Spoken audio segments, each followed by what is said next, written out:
everyone, my name is Monica Pittman. And I'm Annika Coombs, and we want to welcome you out to our video and being a part of this summit. This is the amazing group of people that have come together, and it's an honor that we get to teach you and help you, because in the world right now, we are training and helping with mentoring, especially with celiac disease, something that we were diagnosed with a few years ago that we didn't have support. We didn't know anything. We've had to do so much research and studying and really learning what this means to have celiac and autoimmune and gluten-free and like what our bodies are doing. What's going on right now? So we love to share our experiences with you and what's really working for us. So thank you for being a part of our video today and choosing in. That's huge that you're choosing in. So thank you for being a part of that.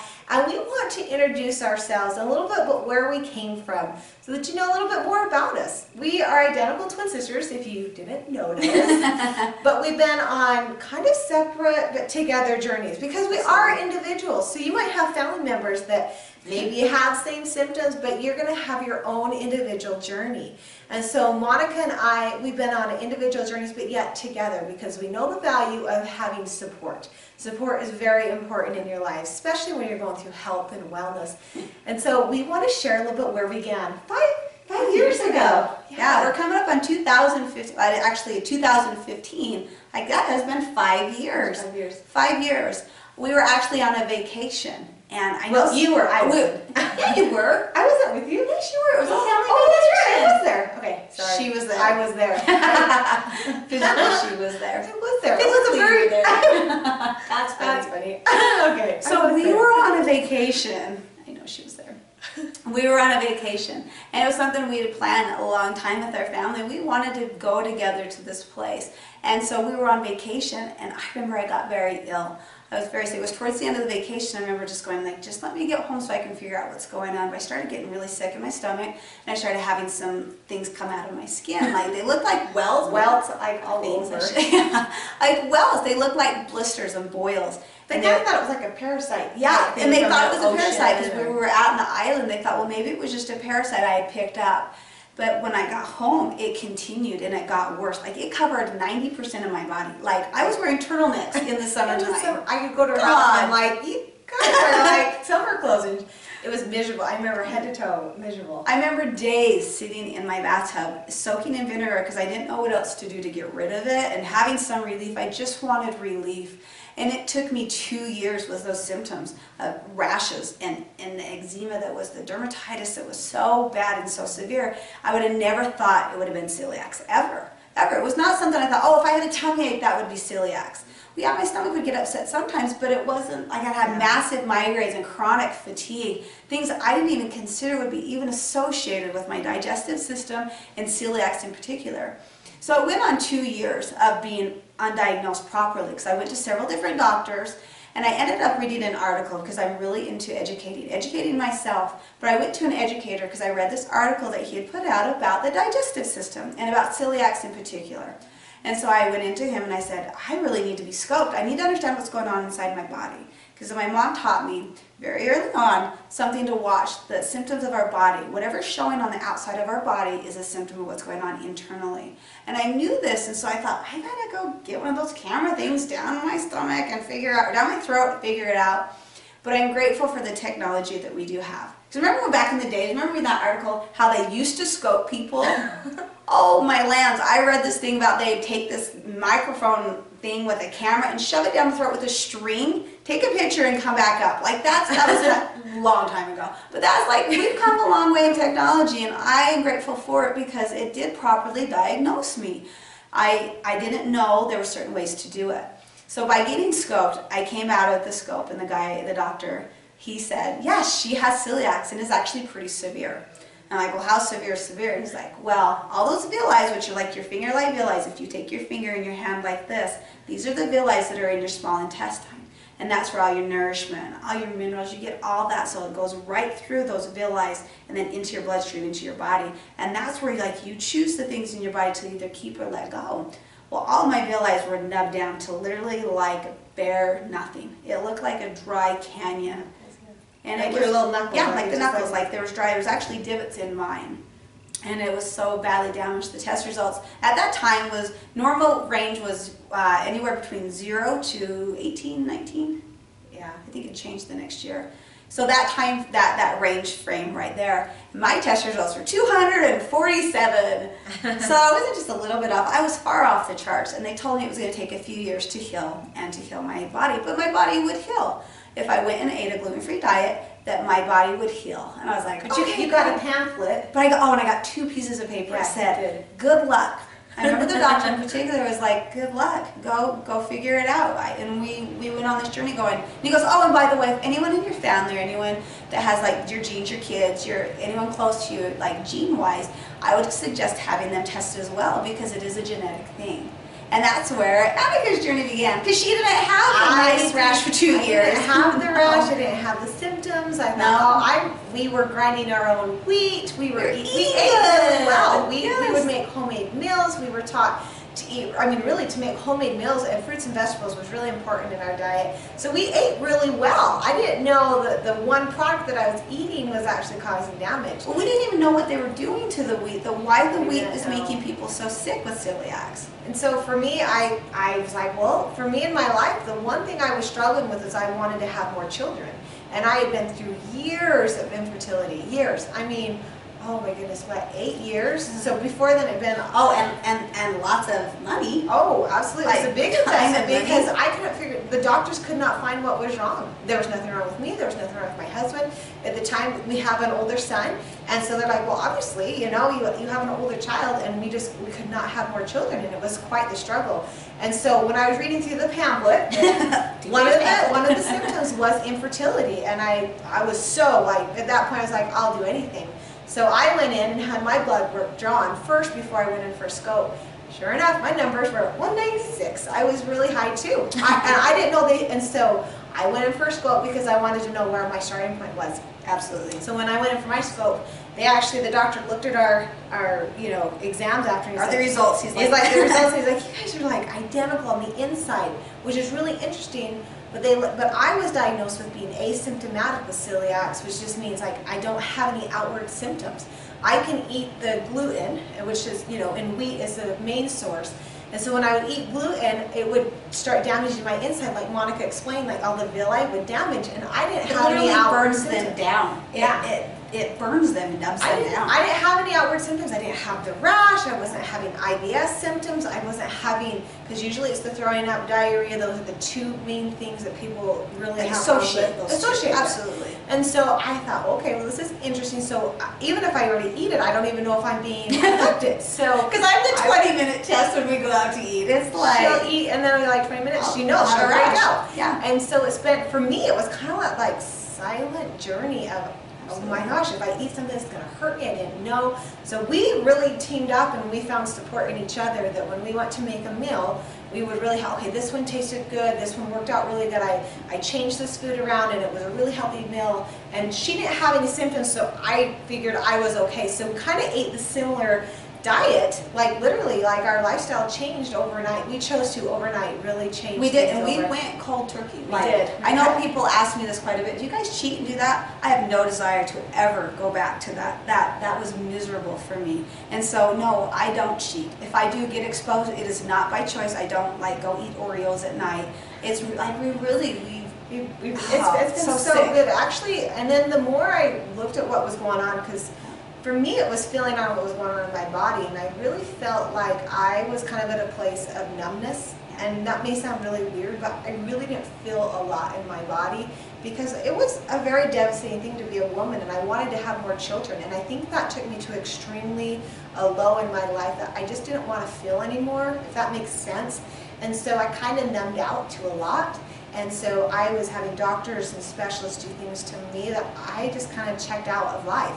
And so I kind of cleaned up my whole diet, my whole life, and it's been quite the miracle. Because there's such a choice in what you eat. Don't you think we boiled down to it? Because we're going to be like, we're very unique. Let's just say it. That's a good word. We're unique. Like for me, I always say I'm a very strong woman, but I also love being an emotional health mentor, teacher, and trainer.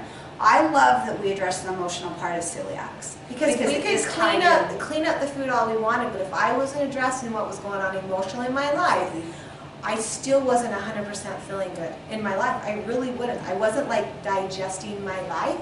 And so that's why we love to add the emotional part. And we love helping you with simple mentoring tools, because the journey, both her and I, so 5 years later, we both... Well, actually, wait, because I started getting better. It took me 2 years till I started seeing symptoms. And then my husband got diagnosed with cancer. So I had the whole gluten-free diet under control. Then the stressor of cancer came in my life.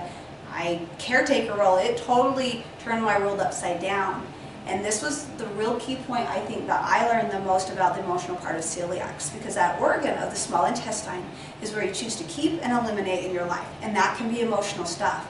And I was not dealing with the stress of his cancer at all. It was, because you ate. And I was Your diet, my diet was clean. It was still gluten-free. Everything we ate, we read everything, we ate really well. But I started getting symptoms again. She did. I started getting symptoms. And my mind went, something's going on. And actually, you actually gained more weight than you ever had. Yes. I was pushing almost 200 pounds. 200 pounds. And I had never gained weight like that, ever. And I was really holding on to a lot of things I was not letting go. It was a lot of pain and a lot of hurt.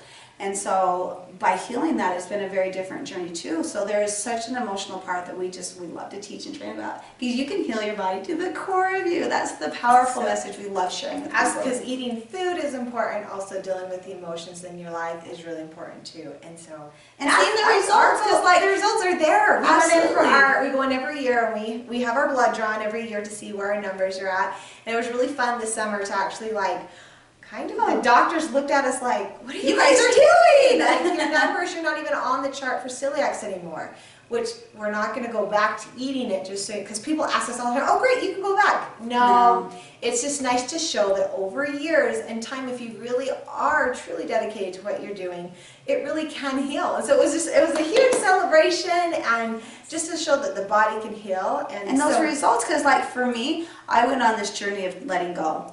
I needed to let go of some things with his cancer and the emotions that I was holding on. It was so hurtful.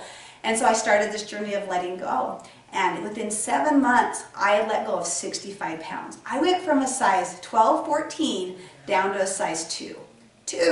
And it was all emotional journaling. I didn't change my diet, I didn't exercise, which I know you're supposed to exercise, but I went on this journey to see if I could prove that I could let go of the weight, if it was all emotional, if it was associated with my food. Because the food is one part, but the emotions are the other part, and that we just love sharing that. And so I think today we're going to talk a little bit more about the emotional part. There is the part with food too that we love addressing. If you're ever interested, come to our Raw and Real class. It's a no-charge class. We love teaching about the food too, but today I really think we want to touch a little bit more on the emotional, because we have the results that have showed that. You have your own personal results too. Yeah, we're really excited. We're actually expecting a baby in 6 months, and that was a miracle. I just so cool, because changing your diet, and I'd been through 2 rounds of in vitro. I had been through so many medicines for 8+ years that just the last 2 years that I stopped doing all of that and went on the journey of just healing. And like Monica mentioned, her journal with just journaling, the emotional side. That's what I did too. I was up early in the morning, I was journaling what was going on in my life. And who would think 2 years later, we're now expecting a little baby, all natural. Like, it was just so cool. So I know the body can heal in miraculous ways. So this has been quite the miracle in our life. And so we love to share where we're going and our results, because it does work. And so we are living proof of that. And we love to share with you one of the principles that's really, really helped us. Well, actually, we're going to share more than one. Let's do one. But that's kind of where we began. And we started a business called Core Frequency. So we'd love to invite you on our Facebook page and our website. We love to help people out. So if you have any questions, you can always go there. So, and I think we truly, the point of our company, why we love Core Frequency, and with the name, how it came from, is because if you clear your mind, you clear your heart, and you're open in your mind and in your heart, and you connect deeper to yourself, to a higher power, whatever you believe in, and to others. Like, it is so cool, the world that it's all in your hands, it's all in your choice. So we're glad you chose in today. This is going to be a really fun training. Really fun. So, okay, so I'm going to move stuff. You just stay there. You keep talking about areas. You want me to dance? We're also really real. Look at this paper. Okay. So these areas in our life, it's good. These are those relationships, because you want relationships in your life, right? Like we at least do. And our sauce is called raw and real because we are very real, and we're just we're real on our videos too. So this is how it is. Yeah, it's like, oh, so this is the one principle that really helped Monica and I understand that we have relationships in our life. And how do you feel with your relationships in your life? So I'm going to draw an awesome stick figure of you. Me? Or me. Representing people. Okay. So here we are. We are here. We're having experiences.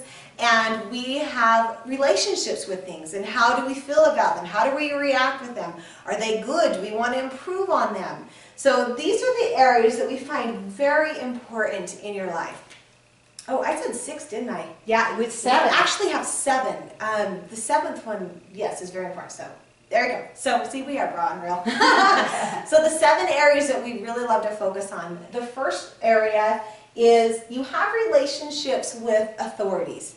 So authorities can be anything with a title. Or, oh goodness, now you're writing O-I-T-Y. Authority. Thank you. You try it and see. Okay, so we have authority. I was a school teacher, just so you know. I taught 1st grade. I'm a little different. Authority. Okay, so we have relationship with authorities. So these are anyone with positions. So this can be teachers. It can be cops. It can be actually mom and dads. Those are authority figures. It can be anybody in a religious sense. Anybody that's in a job position that's above, anybody in authority. It can be anybody in the law. Yeah. There's so many places with authority that you have relationships with, but it's one you do deal with. How do you feel about that?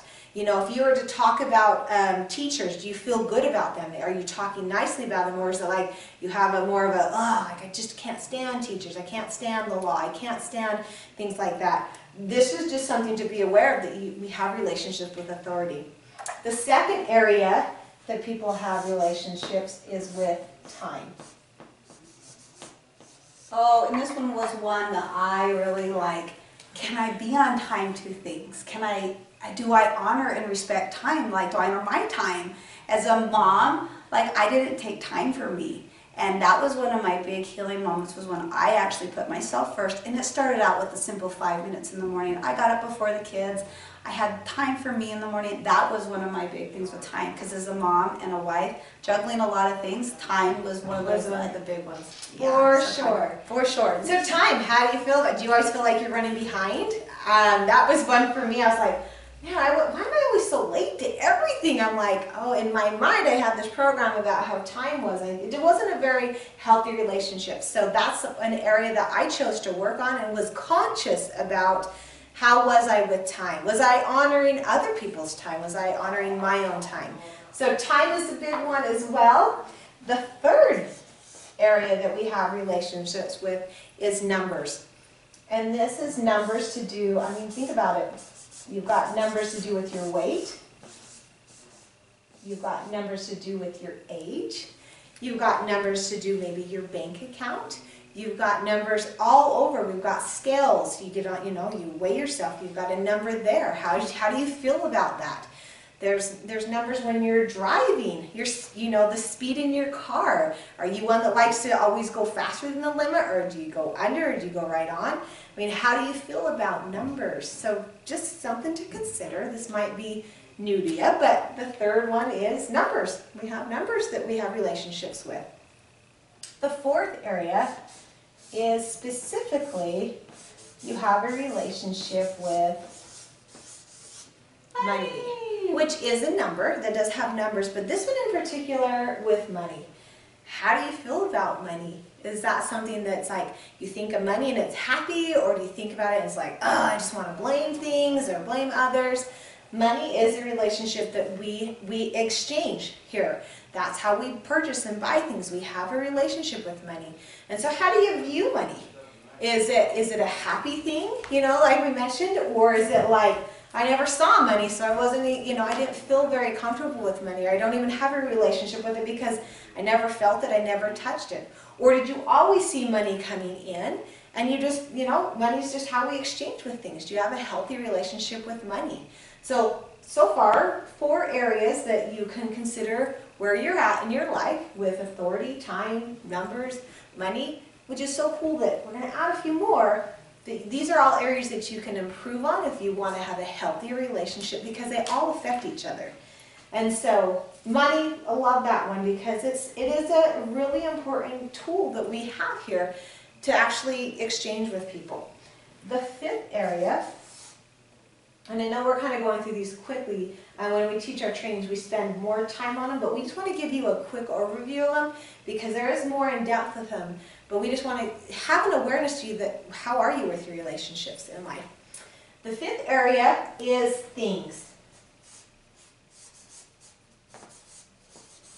When I learned of this one, I didn't consider how I felt about things, meaning like my house, my car, how I kept, furniture, how I kept things, and how did I take care of other people's things? What was my relationship with that? And that one opened my mind huge because I wasn't aware of how I was treating things. It really did make a difference in how I felt about my relationships with other things. I started noticing I had this goal of having my car cleaned. Like, I literally had rules that every time I leave my car, I wanted to leave it better than I found it. So garbage would be picked up, everything would be taken out that was brought in. And I noticed how the clarity that came to my mind just by seeing a clean, organized car made a difference in other areas of my life. So how do you treat things? Just something to consider with things. Do you hold on to things? Yes. Okay, so for me, this is not like confession time, but it's something that I laugh about now because remember how many swimsuits I had? You have this fetish with swimsuits. I love them. Swimsuits, if you're going to go swimming, you want to look cute. Maybe it's a Monica thing or a woman thing. I don't know, but I love swimsuits, especially a certain brand that I love. And so I went and counted my swimsuits one day. I had over 75 swimsuits. Okay, who needs 75 swimsuits? Like, I literally was holding on to things to the point that it was like, I had tubs of swimsuits. Tubs. Yeah, swimsuits. So going through this file of things in my life, did I really need that many swimsuits? And what was that fulfilling for you? Why? What was it? It was some purpose in my life that was giving this false sense of like things were going to be okay by swimming. When I was swimming, that if I had all these swimsuits, there was this false sense of security that I would be okay. And it was like when I went to my mom, like, I don't need 75 swimsuits. I can cut it down to like 30. That's normal, right? Yeah. I can cut it down to even less than that. Because I love to be in swimsuits. So it's just kind of funny that, like, consider what's going to come out when you think of just things. Like, it can even be swimsuits. So, yes. I love that one. I know. That's a funny one. Okay. Oh, good. The 6th one, which we teach a class specifically on dealing with celiacs, is food. And this was one that I felt very inspired to teach on with your relationship with food. How did you feel about food? How did you feel growing up seeing food? How did you feel, being an adult? It's really interesting seeing people that we help alter their food, their lifestyle. So like we help them, they have their typical meals that they like to eat, and we love to come in and help you. These are ways you can alter that to make it gluten-free. And it's almost like people are scared to even try to make a meal gluten-free because there's this fear out there that they're going to do it wrong. It's not going to taste good. So they don't even venture out and they just go eat food that's not healthy for them, and then they're feeling sick. And so food, there's a huge part on how you feel with food in your life. What do you feel about it? How do you think about food? I know for me, I was really never satisfied. Interesting, huh? Like mine, when I was journaling and really pondering food, I never really had this level of satisfaction. So if I ate, I just never felt full. I never felt fulfilled. I never felt satisfied. In my life back then, I wasn't feeling satisfied either. I felt like I was very defeated as a woman, as a creator. I felt like I had no power. And so for me, it was very emotional part too. And then I would eat food to make me feel better, and it really never satisfied because I wasn't satisfied in my soul and how I was feeling. So this food one, that is huge. And like I said, we teach a whole class on that called Raw and Real, specific with celiacs. We love to help people with simplicity of how to get diagnosed, and then simple food labeling reading. We do offer 6 months with us as well of the group that we stay with you for 6 months, because it really, we found for us 6 months was a good time that we felt like we understood how to read labels, we understood how to eat out, we understood how to travel, we understood how to go to social things, like we just, celebrating Christmases, Thanksgiving, all those holidays. How do you handle social situations? And so we felt like we wanted to help people for a longer time, not just one class. So we offer 6 months and you can stay with us. And we actually, well, not like stay, but we're in your life for 6 months. Just wanted to clarify. Some people would take us up on that, so I just want to make sure. Moving in! With the food, that we like to help you, that we take you out to eat, we actually go to a restaurant, we show you how to order. Food is huge. We need it every day to gain energy. And what about like when you're at a restaurant and someone is not nice to you about eating a gluten-free diet? Oh, that just happened to us last night, to tell you the honest truth. Like, it happens to us all the time, but now we know what to do in the moment, that it doesn't take, I mean, there's been so many times people are crying because you feel like you're different, you feel like you don't fit in, you feel like you're a bother. There's so many emotional things. And all you want to do is be there with family and friends and have a good meal and eat good food. And because you have maybe a restriction with your diet or an allergy, for us, we can't eat gluten. That hurts us. It actually damages our organ. And so if you're with that too, it's really emotional side, because we left so many times crying, going, oh, just wanted to have food. So consider food in your life. How do you feel about food? Like, how's that relationship? Is it a healthy one? Or is it like, I gotta cook another meal? Like, and it's constant. We're constantly nourishing our bodies. Every day we wake up, it's a constant choice of what we're putting into our bodies with food. So being aware of what they're doing to the food too. It's like, we could spend like whole food, because we did not realize with what's going on with the wheat and what's going on in the industry of foods. And then there's so many foods out there that people are, altering and not making, almost like it's not a real food anymore. That is now affecting our bodies, and now you're seeing the increase in the rise of people with autoimmune diseases, allergies like crazy. 1 in 5 that they say now, 1 in 5 are now being diagnosed with an autoimmune. So the numbers are increasing. Understanding how food fits into our life is a huge relationship. Well, with autoimmune, like understanding with celiacs, the autoimmune, like the immune system, it targets the small intestine. That's the thing that it triggers. So for me, being diagnosed with fibromyalgia shortly after was a whole other ballgame of like, my body was attacking like everywhere. Like, why was my body getting to the point I wasn't dealing with some things, all of a sudden my body was attacking and hurting at such a deep level? If you go natural on that one, like I really found with having fibro, being diagnosed with that, because now I manage it very well. I know if stress gets really high, it comes back very, very quickly. And so I do manage that. I honestly don't know if it ever goes away, like with celiacs. I don't know if it goes away, but I do know how to manage it now, to the point where when my stress gets high, I can feel, ooh, I'm feeling achy, it's coming back. Where in my life am I feeling deep hurt? Deep hurt is a really big one for fibromyalgia. And so just managing that is really important in your life, but food does play a part. So all these autoimmune things that are coming up, because we'll be in class and people will talk to us about different ones, and we're like, there's so many new ones all the time. They're attacking different parts and organs in the body that we're like, teach us about that one. We want to help educate other people, because there seems to be this umbrella of autoimmune, like literally it's autoimmune, but underneath it has all these little things that affecting small intestine, thyroid. I mean, there's just, large intestine, the nerves. There's so many autoimmunes. So food is a big point. So well, I think there used to be 200 symptoms that you would have. Like, you could go for a symptom check. Oh, there's 200 symptoms you can check for celiac. There's 300 now.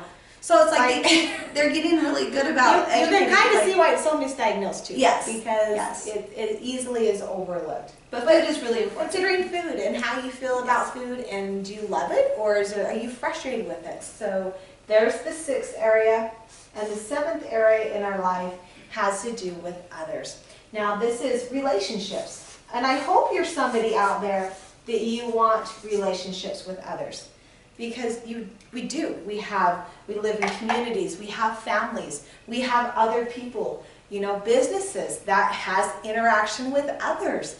And so this is a relationship, specifically having people come into your life with others. So I know when I was really at my low of low, I stayed inside. I was kind of I literally did, I was like a hermit. I didn't want to go anywhere.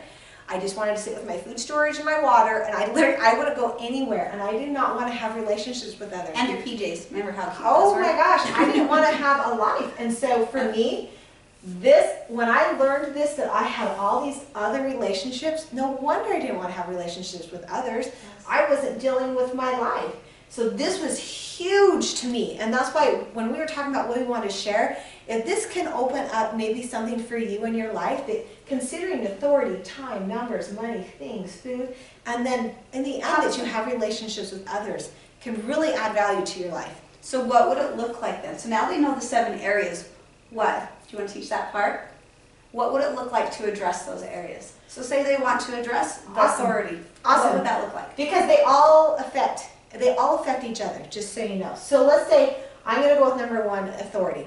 So Here, I'll hold it. first one that comes to my mind was because I was a teacher, and I remember feeling that way about teachers in education, and how was I going to be as a teacher. And I had some things come up like, okay, so this is the tool that you want to teach you. It's very simple. So with authorities, I had teachers coming to my mind. So in my mind, the first image that came to my mind was a kindergarten teacher, like a younger elementary school teacher. And I was going, okay, why is she coming to my mind? And what we both learned is when things come into your awareness, into your mind, like literally it's coming to your conscious, like to remind you of something, it's for you to heal with and deal. Like it really is. Like there's a reason why it came to my mind. There wasn't a relationship that really wasn't whole or complete. I had some yucky feelings about how I felt, even way back when I was just a little one. And so this is the journaling piece that I used. It's almost so simple. People are like, it can't be, it can't work. But I'm telling you. How can I go 65 pounds by doing such How can you have a baby tool? naturally? These are the tools that we use. I'm telling you, it works. So, and I was considering an authority. I would write in the morning, and whatever you want, but for me it worked really well. So I feel, and then I would fill in how I was feeling for the day. I feel blank, so I might have been feeling sad. You know, I actually got quite embarrassed in kindergarten with something that happened. That was the memory that was coming to my mind. So I feel sad, and then because. And I'm journaling this. It can be on a paper, it can be on a computer, and all I would do is just start writing for maybe 5 minutes. It wasn't that long. And I would write, I feel bad, I feel sad, I feel angry, I feel mad, whatever the emotion that was coming up with the thought and the memory, and I would just start writing because I was embarrassed, because this is what happened, and I would just let my mind journal it. It wasn't right or wrong, it wasn't going to be turned in. I knew the value of this journaling piece. So I would write this very faithfully. And so would Monica when she did her weight loss. It was literally like, we would write this so faithfully and figure out every day there was a new piece. And what I started to learn is I would maybe write like that much. And some days it would be like, oh, there was a lot coming. So I'd be like, typing. I just got to get this out of my system because it's almost like it's stuck in me. This memory and this emotion of sadness or embarrassment or anger or hurt. I could call the law of the garden rocks. I should Because teach them that. Huh? the garden rocks They come up. They and then surface. They surface. I didn't have to dig for it at all. I'd have to get my shovel up. Like every year when I go do my garden, the rocks are just That naturally takes there. a lot of energy, and it can be painful, and So that's the not rocks, the point of it. That's right. They're right It there, comes out. and the emotions right there. I'm ready to deal with the sadness, the Absolutely. embarrassment. So by writing this piece, then I can see what the story that was going on in my mind.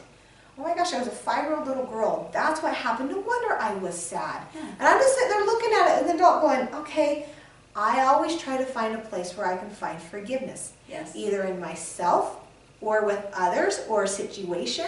But I'm always trying to clean up house, if that makes sense.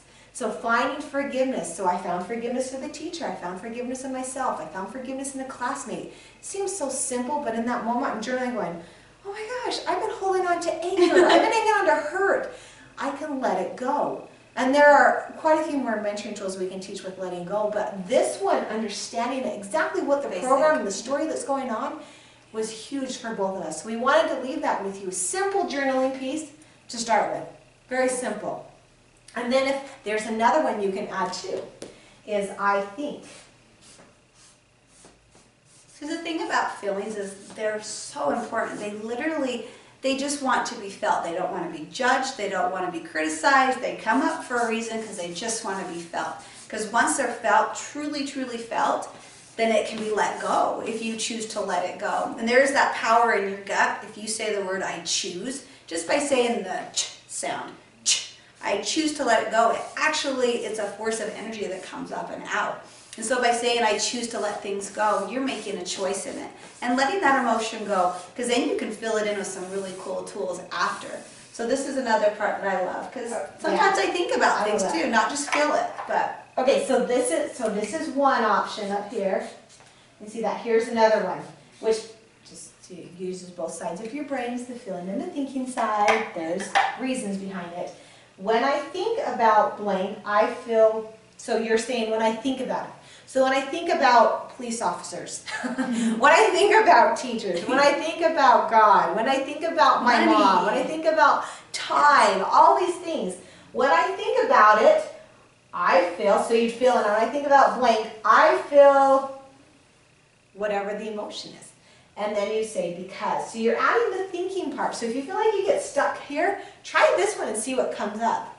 Because sometimes we overanalyze a little bit too much. And if we go to think, then we can go back to feeling. Because for me, I was numbed out to feelings, and I've really had to pull back to these feelings are really good to have. And what happens is when you go to overanalyze, so notice in your body, if you go to your brain to overanalyze it constantly, if that's something that, because I know I've done this before, so when my mind goes to analyzing, it means I'm avoiding a feeling. So always just check in with Analyzation is good though. It's good. It's good to know. Like if I'm in a situation that's not safe, yes, I want to analyze and go, okay, I got to get out of here. But when you're analyzing for a half hour going, I'm not getting anywhere, why doesn't this writing work? Why can't I let it go? Realize, are you avoiding a feeling that you don't want to feel it? And you're analyzing it. She's mentored me sometimes. I'm like, I don't want to go there. I'm so mad. And it was like, oh my gosh, I'm avoiding being mad. I didn't know what. And I would get really mad. upset. Like anger is an emotion that like it didn't feel very feminine. And when I started doing the like, I feel angry and mad, I was like, ooh. I didn't know as a woman I didn't think it was okay. I had this false belief in my mind that it wasn't okay to be mad. Doesn't mean I walk around beating up people and being mad at people. I wasn't acting out in anger and mad, but I was feeling it. And it was just a feeling that needed to be felt. So, and it actually gave me a lot of freedom to go, oh, I would just remind myself, oh, that's what it feels like to be angry. And sad. Okay, and sad and frustrated. And I just like honor in my body and go, thank you for these feelings. It's teaching me something. And then I found another place to find forgiveness and to find healing. Yeah. And so we hope that you apply this mentoring tool. It's a very simple one, but consider the 7 areas that we addressed. You can plug this into each one and see what results you get. Like I said, we have many other mentoring tools that we love to teach. But for us today, this was on our minds and on our hearts to share with you that hopefully you add more value to your life and add more relationships, because this world is all about relationships. Whether it's with money, with time, with God, with your higher power, with your parents, with a spouse, with your children. I mean, there's relationships everywhere. Swimsuits. Love it. So, I love them. And we have relationships with food. So when it comes down to celiacs, we understand that there is the importance of eating proper nutrition and proper food, which we would love to invite you out to our Raw and Real class. You can go to our website at corefrequency.com. Corefrequency.com. Sometimes, yeah, that's like a little mouthful. So Core Frequency will have our dates and times and locations. So we love to help train and teach. And so if we can be a resource to you, we love to be. And we really honor and value your time and appreciate you joining the summit. And hope that you find value here, and maybe value with our story where we've been too. We have so much to share. This was just a little nugget of what we wanted to share today, but just considering all relationships in your life make a difference, including the one with food and with your tummy, and particularly with autoimmune. So we love what we do. We love being trainers. We love being mentors. We love to help people out there. And so this is something we're very passionate about, and if we can help and be a resource, please contact us. We love to help. And just give people hope that you're not alone. Yeah. This is not something you need to do alone. And I think having a running buddy, I've just loved doing this with Annika. And my other mentors that I've had, they've helped me heal at a different part of my life, because I've had people that have been there for different parts. and everyone comes with their own uniqueness. And I love it's just fun being a twin anyways. But I love finding out who I am to the core of me and watching you in your journey of who Annika has to the core of her. And I just think we're all meant for greatness, and I really truly believe that. And I just think it's fun to like get out these messages and help people because we love helping people.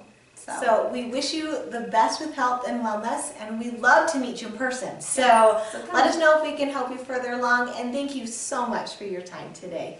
We'll see you later.